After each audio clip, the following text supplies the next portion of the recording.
এই কি অবস্থা, কেমন আছেন সবাই? আশা করি সকালে ভালো আছেন।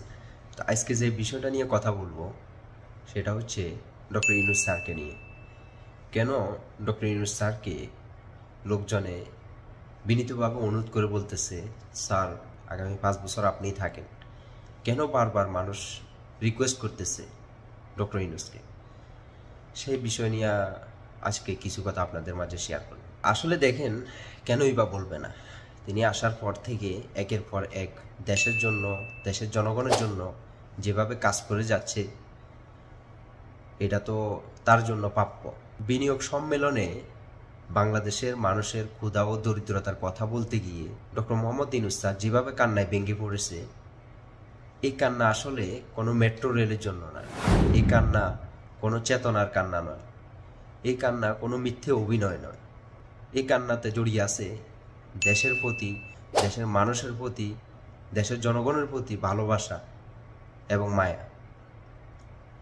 ডক্টর ইউনূস স্যারের মতন মানুষ যখন কান্না করতে করতে বলে, sorry my words, I can not bring my words, তখন আমাদের বুকটা গর্বে ভরে ওঠে, এই ভেবে যে আমরা এমন একজন নেতা পেয়েছি এতকাল পর যে আমাদের জন্য কাঁদতেছে।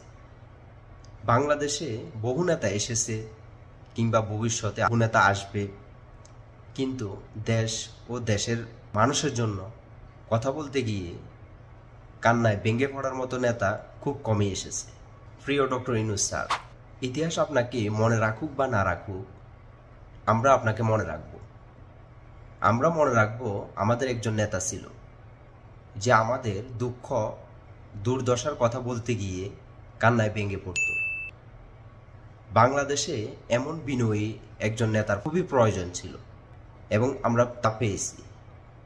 আমাদের একটা বিষয় মাথা রাখতে হবে যে নির্বাচন করে আমরা যেন এমন নেতাটাকে হারিয়ে না ফেলি। ওনাকে বাংলাদেশে আগামী 5 বছর খুবই প্রয়োজন।